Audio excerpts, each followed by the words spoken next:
Hi guys, welcome back. Yesterday I talked to you about forgiveness and I was thinking about it, and a lot of it is about anger. So today I wanted to really more hone in on that topic of anger.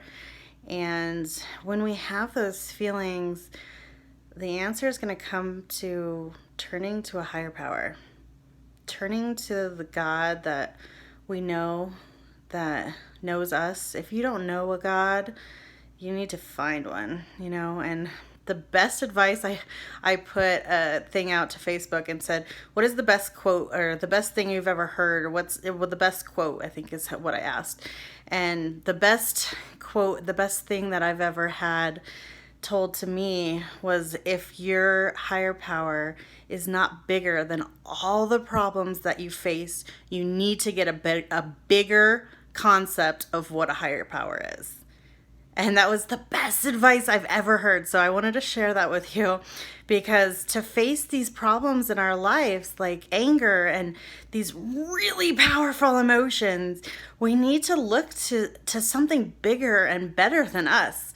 Because left up to our own, we're going to fall short. We're human beings, right? And we're not these saints and perfect beings that just radiate all these energies of just perfectness.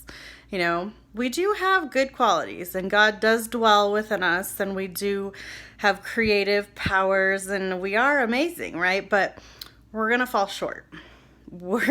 We can't be everything to all people at all times and always be calm and collected. And I wish I was slow to anger. Oh, how I wish I was slow to anger.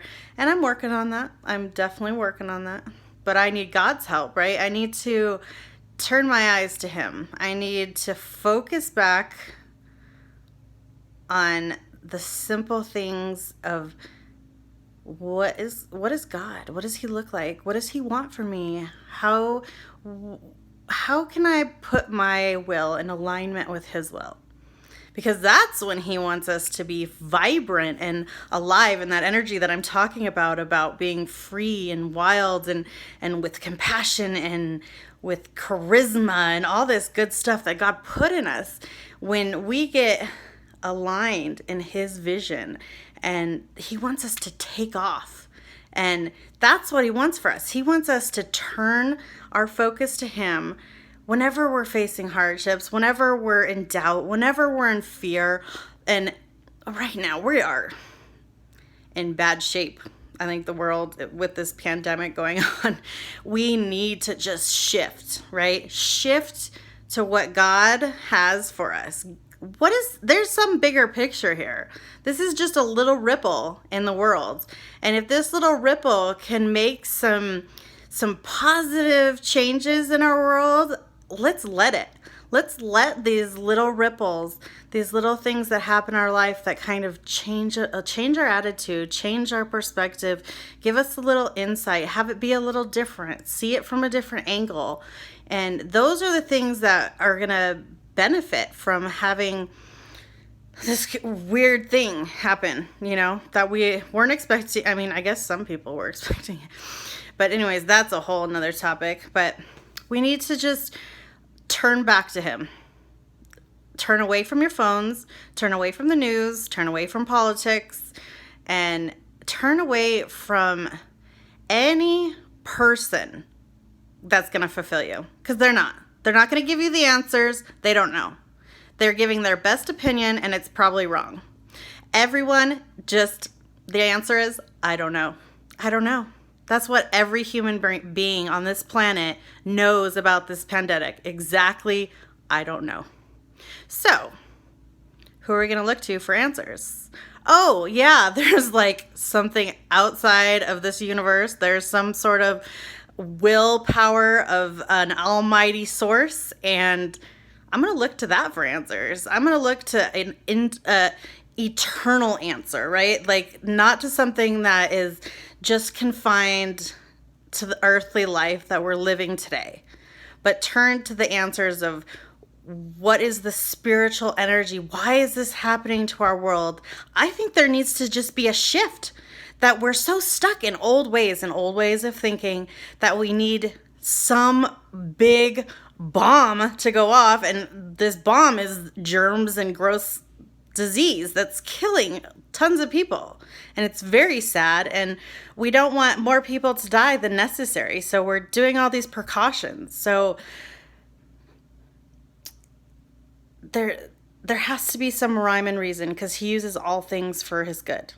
So there has to be a rhyme and reason when we look at a bigger picture, and there's horrible things and great sadness for some people of this pandemic, and my heart goes out to them. A friend dearly. My heart goes out to people that are suffering from this.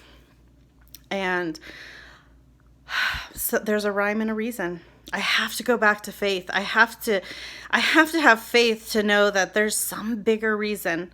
Everything in pain in life, it can be lessened when you share it with another person, if you can use it for the greater good. Because when you have purpose in your life and you have a reason for, when you get in alignment with God's will, he gives you purpose. And to have a life full of purpose, you can get past fears, you can get past anxieties, you can get past worries, you can get past anything in this life, just to have purpose and to have meaning, and to know that you have a divine calling. Every single one of us.